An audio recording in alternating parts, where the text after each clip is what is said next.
देखिए आपका सीआरपीसी चलेगी और आपका सीआरपीसी में जो आपको बताया गया था सेक्शन 299 तक बताया गया था। अब आपका जो अगला आपका चैप्टर है 24 वो अभी बाद में पढ़ाया जाएगा। आपका जो मेंस में आता है, अब सीधे उस क्वेश्चन पर आया जाए। आपका निर्णय यानी कि आपका 353 और 354 से इस समय क्वेश्चन बन रहा है। यानी कि इसका मतलब ये हुआ कि इस समय जो यूपीजे में ये क्वेश्चन आ चुका है कि निर्णय पर टिप्पणी लिखिए। वैसे फुल क्वेश्चन कम चांस हैं, क्योंकि आपका प्री का लेक्चर अलग से आपका पीडीएफ फाइल में ओल्ड करके डाला गया है। तो अभी आपका मुख्य रूप से मेंस के लिए ही चलेगा। और जो लोग प्री के लिए भी पढ़ना चाहते हैं वे पुराने वीडियो एक बार देख लें। उसमें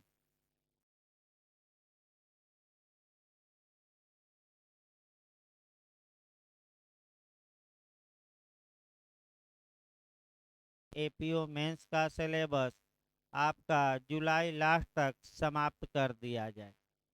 तो आइए देखते हैं। आपका छांट छांट के मेंस वाला ही अब पढ़ाया जा रहा है। आपका देखिए, निर्णय या जजमेंट, जब भी आप फैसला या जजमेंट पढ़िए तत्पश्चात आपका थोड़ा बहुत भूमिका बांध दी जाए। सिविल मामलों में भी निर्णय आता है और क्रिमिनल मामलों में भी।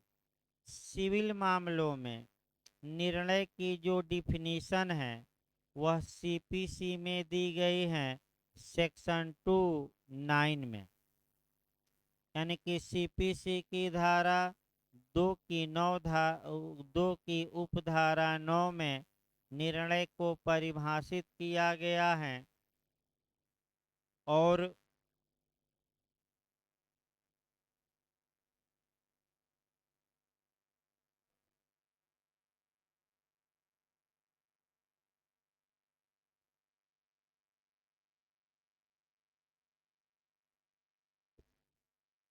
देखिए, आपका सीपीसी में जो निर्णय आता है और निर्णय के बाद जो निष्कर्ष निकाला जाता है वह या तो डिक्री होगी या आदेश होगा। यानी कि सीपीसी में निर्णय के पश्चात जो निष्कर्ष निकाला जाएगा या तो वह निष्कर्ष आपका डिक्री होगा या आदेश होगा। लेकिन क्रिमिनल मामलों में जो जजमेंट या फैसला आएगा उसमें आपका दो में से कोई एक निष्कर्ष निकलेगा। या तो एक्विटल होगा यानी कि दोष मुक्ति या बाइज्जत बरी करना, या कन्विक्शन होगा यानी कि दोष सिद्धि, यानी कि अभियुक्त पर लगे आरोप क्या हो गए, साबित। फिर एक बार इसको समझिए। आपका सीआरपीसी में जब जजमेंट आएगा तो या तो जजमेंट किसका रहेगा, दोष सिद्धि का या दोष मुक्ति का। अब ये है कि जो मेंस जे के मेंस में आपका क्वेश्चन बना था और जो आपका बन सकता है वह केवल और केवल दो धाराओं से बन सकता है। एक धारा या तो आपका 353 पूछी जा सकती है, यानी कि जो यूपी जे में पूछा गया था आपका, या आपका 354 पूछी जा सकती है। यानी कि इधर मेंस के लिए दो सेक्शन आपका बता दिया जाए महत्वपूर्ण है। तो आइए शुरू किया जाए आपका। और इसके बाद इसमें आपका 357 ए भी हमें पढ़ना है। आपका विक्टिम कंपसेशन स्कीम जो यूपीजे में आ चुका है। यानी कि इधर आपका 3 क्वेश्चन हम कवर करेंगे। जब भी देखिए 2 मॉडल 3 मॉडल बना लिया जाए, पहले अगर ये क्वेश्चन आए कि निर्णय से आप क्या समझते हैं, या टिप्पणी, निर्णय पर टिप्पणी लिखिए, तब केवल और केवल सेक्शन आपका 353 लिखना है।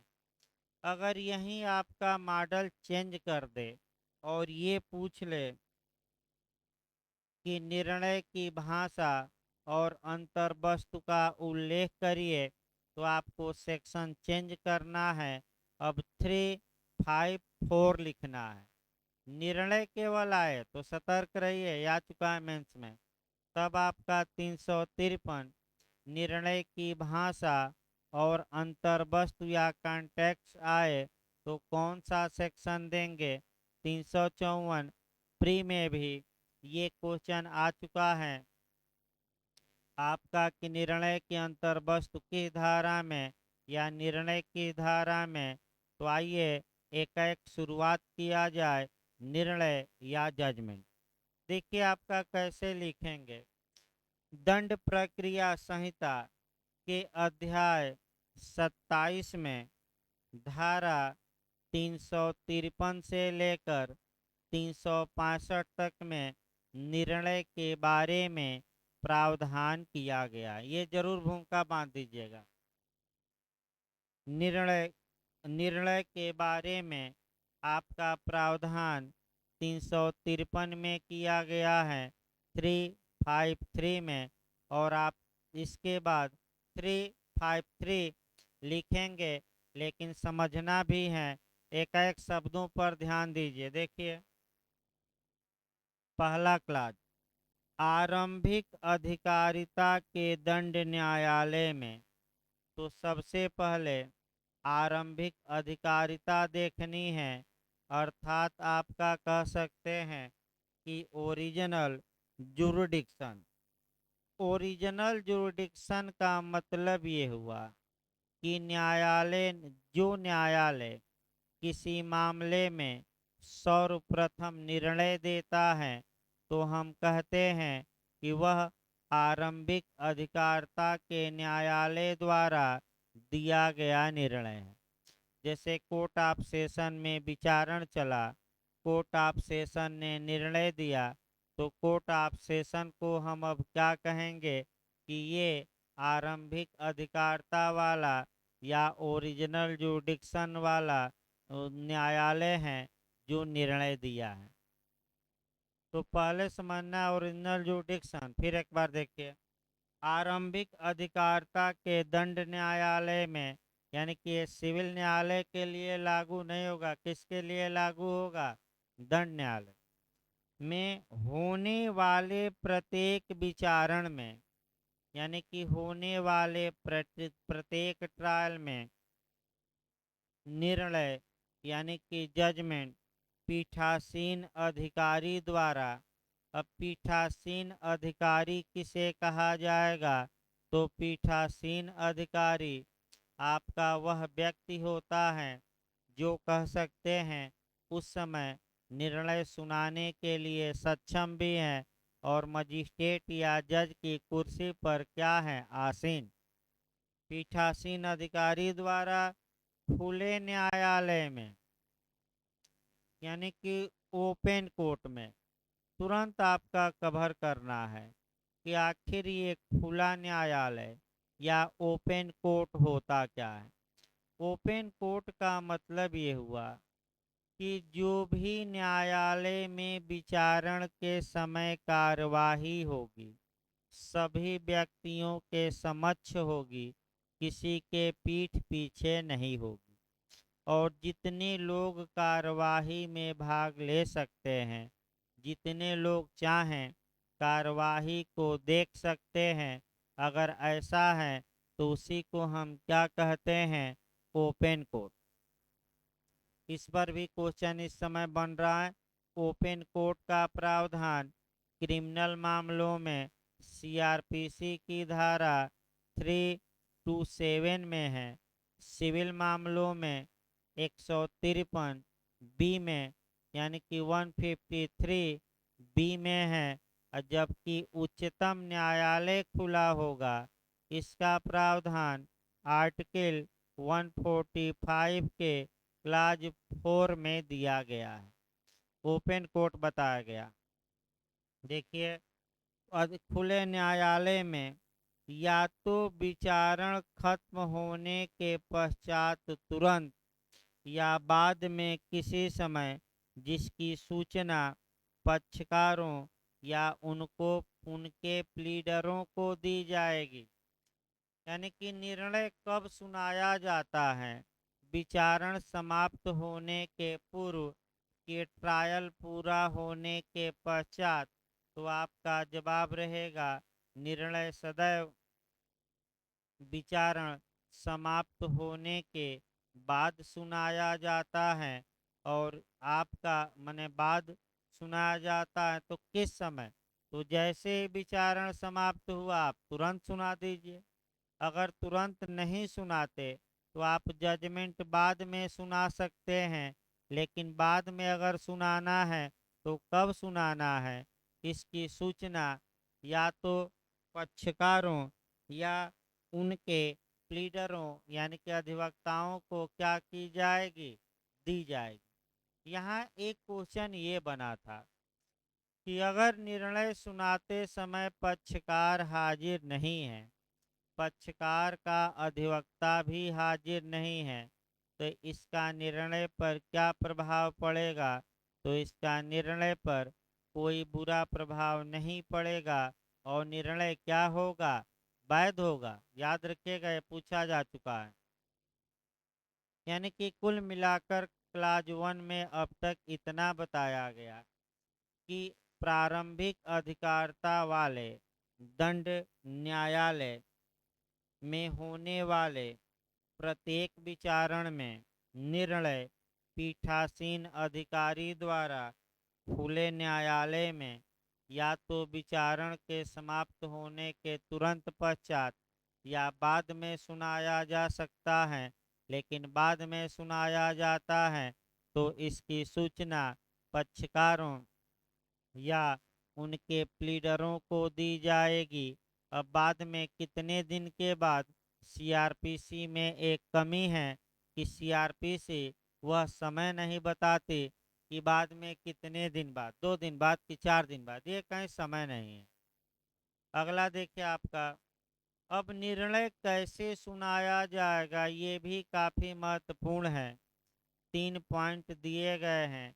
इन तीनों तरीकों में से किसी एक तरीके को अपनाकर निर्णय सुनाया जा सकता है। देखिए, पहला है संपूर्ण निर्णय देकर सुनाया जाएगा। यानी कि आपका संपूर्ण निर्णय दे दिया गया। दूसरा है संपूर्ण निर्णय पढ़कर सुनाया जा सकेगा। या तो संपूर्ण निर्णय देकर सुनाइए तब भी सही है, या संपूर्ण निर्णय पढ़कर सुना दीजिए तब भी सही है।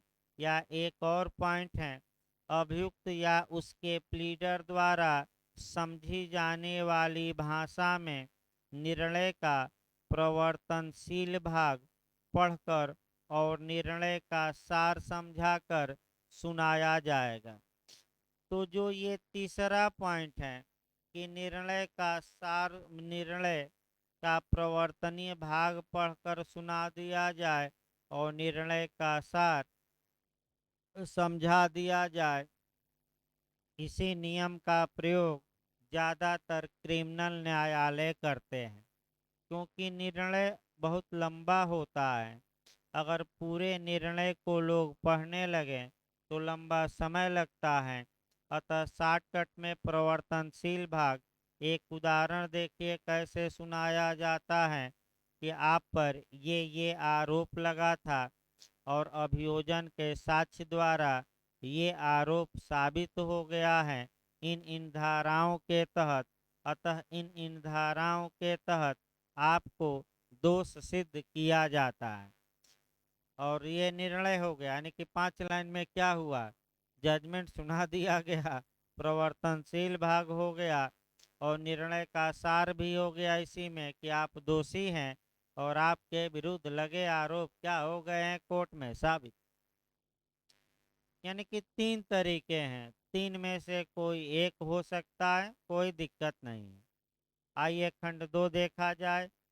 जहां उपधारा 1 के खंड क के अधीन यानी कि संपूर्ण निर्णय देकर सुनाया जाता है। याद रखिए इसका मतलब क्या हुआ, जहां संपूर्ण निर्णय देकर सुनाया जाता है, इसके लिए क्लाज 2 बना है। देखिए, जहां उपधारा 1 के खंड क के अधीन निर्णय दिया जाता है, वहां पीठासीन अधिकारी उसे आशुलिपि में लिखवाएगा और जैसे ही अनुलिपि तैयार हो जाती है, वैसे ही खुले न्यायालय में उस पर और उसके प्रत्येक पृष्ठ पर हस्ताक्षर करेगा और उस पर निर्णय दिए जाने की तारीख डालेगा। यानी कि अगर संपूर्ण निर्णय देकर सुनाया गया है, तो ऐसी दशा में पीठासीन अधिकारी क्या करेंगे, तो जो क्लर्क हैं, आशुलिपि हैं, उससे वह निर्णय लिखवाएंगे और जब वह निर्णय क्लर्क द्वारा लिख दिया जाता है, तो ओपन कोर्ट में उस पर निर्णय पर हस्ताक्षर करेंगे। तो ऐसे निर्णय के लास्ट में हस्ताक्षर करेंगे कि प्रत्येक पेज पर, ये इंटरव्यू में पूछा गया है तो आपका क्या जवाब रहेगा, प्रत्येक पृष्ठ पर। और आपका निर्णय की तारीख डाल देंगे, यानी कि साइन करना है, प्रत्येक पृष्ठ पर करना है, खुले न्यायालय में करना है और निर्णय की क्या डाल देनी है, आपका तारीख। प्रत्येक पृष्ठ वाला क्वेश्चन आया है, सतर्क रहना। आइए क्लास 3 देखा जाए। जहां निर्णय या उसका प्रवर्तनीय भाग यथा स्थिति उपधारा 1 के खंड ख या ग के अधीन पढ़कर सुनाया जाता है, वहां पीठासीन अधिकारी द्वारा खुले न्यायालय में उस पर तारीख डाली जाएगी और हस्ताक्षर किए जाएंगे। और यदि वह उसके द्वारा स्वयं अपने हाथ से नहीं लिखा गया है, तो निर्णय के प्रत्येक पृष्ठ पर उसका हस्ताक्षर किया जाएगा। देखिए यहाँ इंटरव्यू का भी क्वेश्चन है, सतर्क रहना है। यदि तीनों अब एक साथ देखिए, खंड 2 और 3 और 1। यदि संपूर्ण निर्णय देकर सुनाया गया है, तो ऐसी दशा में पीठासीन अधिकारी अपने क्लर्क से उस निर्णय को लिखवाएंगे। लिखवाने के बाद उस निर्णय पर खुले न्यायालय में हस्ताक्षर करेंगे और निर्णय के प्रत्येक पृष्ठ पर क्या किया जाएगा, हस्ताक्षर। और निर्णय पर हस्ताक्षर के बाद निर्णय देने की डेट डाली जाएगी। ये याद रखिए। दूसरा नियम ये मिला जो क्लास 3 से गवर्न होगा। यदि संपूर्ण निर्णय पढ़कर सुनाया गया हो या अभियुक्त या उसके प्लीडर द्वारा समझी जाने वाली भाषा में निर्णय का प्रवर्तनशील भाग पढ़कर और निर्णय का सार समझाकर सुनाया गया है और आपका पीठासीन अधिकारी ने निर्णय स्वयं लिखा है, तो प्रत्येक पृष्ठ पर हस्ताक्षर करने की आवश्यकता नहीं। यानी कि ये भी याद रखिए, अगर स्वयं लिखा है तब प्रत्येक पृष्ठ पर हस्ताक्षर करने की आवश्यकता नहीं है।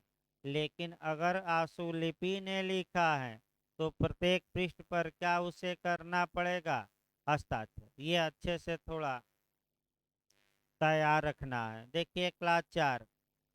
जहां निर्णय उपधारा 1 के खंड सी में विनिर्दिष्ट रीत से सुनाया जाता है, यानी कि केवल प्रवर्तनशील भाग क्या किया जाता है, बताया जाता है।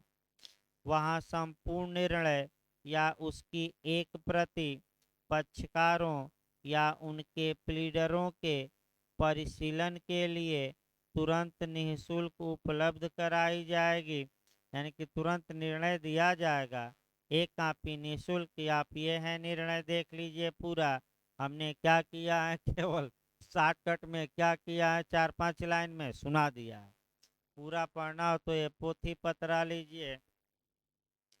पांचवा देखिए, यदि अभियुक्त अभिरक्षा में है तो निर्णय सुनने के लिए उसे लाया जाएगा, यानी कि अगर अभियुक्त जेल में है, अभिरक्षा में है, तो ऐसी दशा में जेलर को यह आदेशित किया जाएगा कि वह निर्णय जिस दिन हो उस दिन ऐसे अभियुक्त को न्यायालय में क्या करे, लाए।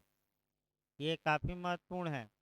यहाँ एक क्वेश्चन और बनता है और आपका इंटरव्यू में भी बना है कि आखिर कब निर्णय सुनाते समय न्यायालय में अभियुक्त की उपस्थिति आवश्यक नहीं है। ये क्वेश्चन अच्छा बना है, फिर एक बार देखिए।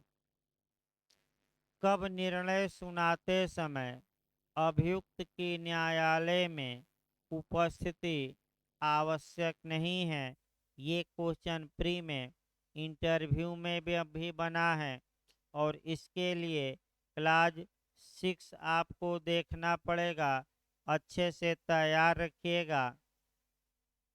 देखिए, यदि अभियुक्त अभिरक्षा में नहीं है, माने जेल में नहीं है, यदि अभियुक्त अभिरक्षा में नहीं है तो उससे न्यायालय द्वारा सुनाए जाने वाले निर्णय को सुनने के लिए हाजिर होने की अपेक्षा की जाएगी, यानी कि यह आशा की जाएगी कि वह निर्णय सुनाते समय क्या रहेगा, हाजिर। किंतु उस दशा में नहीं की जाएगी जिसमें विचारण के दौरान उसकी व्यक्तिगत हाजिरी से अभिमुक्ति दी गई है और दंड केवल जुर्माने का है या उसे दोष मुक्त किया गया है। यही पॉइंट आपको अच्छे से देखना है। देखिए, आपका सामान्य नियम ये निकला कि यदि अभियुक्त जेल में है, ठीक, तब तो भाई हर हाल में जेलर को आदेशित किया जाएगा कि वह अभियुक्त को लाए न्यायालय में जिस तारीख को निर्णय सुनाया जाएगा। ये क्लास 5 से गवर्न होगा। क्लास 6 तब अप्लाई होगा जब अभियुक्त जेल में नहीं है, यही सतर्क रहना है, यानी कि अभिरक्षा में नहीं है, यानी कि जमानत पर है। तो जब अभियुक्त जमानत पर है तो सामान्य नियम ये है कि अभियुक्त को बुलाया जाएगा, यानी कि अभियुक्त को निर्णय को सुनने के लिए हाजिर होने की अपेक्षा की जाएगी, आशा की जाएगी कि आप आइए, इस तारीख को हम क्या सुनाएंगे, निर्णय। लेकिन इसके दो अपवाद हैं, वही अपवाद हमेशा प्री में भी अटैक कर रहे हैं इंटरव्यू में, कि कब अभियुक्त को निर्णय सुनाते समय न्यायालय में हाजिर होना आवश्यक नहीं है। ये पॉइंट पकड़िए, दो कंडीशन बना लीजिएगा। पहला क्या है, यदि न्यायालय ने विचारण के समय अभियुक्त को व्यक्तिक हाजिरी या पर्सनल एपियरेंस से छूट दी हो और निर्णय आपका जो है वह केवल किसका है, यानी कि दंडादेश केवल किसका है, जुर्माने का। फिर एक बार देखिए भाई, तो क्या ऐसा संभव है कि न्यायालय विचारण के समय अभियुक्त को पर्सनल अपीयरेंस से छूट दे दे और निर्णय दंडादेश केवल जुर्माने का दे। एक उदाहरण मैं बता रहा हूँ, वह है स्पेशल समन के मामले, यानी कि सेक्शन 206, और उसमें निर्णय आता है 253 सीआरपीसी में। यानी कि एक उदाहरण पेटी ऑफेंस में मिलता है, सेक्शन 206/253। दूसरा देखिए, जब निर्णय दोष मुक्ति का हो, यानी कि एक्विटल का हो, तो इन दो दशाओं में आपका निर्णय सुनाते समय अभियुक्त का न्यायालय में उपस्थित होना आवश्यक नहीं है। फिर एक बार हम इसको बता रहे हैं, क्योंकि बार बार लोग गलत कर रहे हैं। कब अभियुक्त का निर्णय सुनाते समय न्यायालय में उपस्थित होना आवश्यक नहीं है? तो पहला पॉइंट आपका मिला कि जब निर्णय जब विचारण के दौरान अभियुक्त को वैयक्तिक हाजिरी से छूट दी गई हो और दंडादेश केवल किसका हो? जुर्माने। ये एक लाइन हुआ, एक पॉइंट। और दूसरा, जब निर्णय किसका हो? दोष मुक्ति का। भाई रट कर जाइएगा।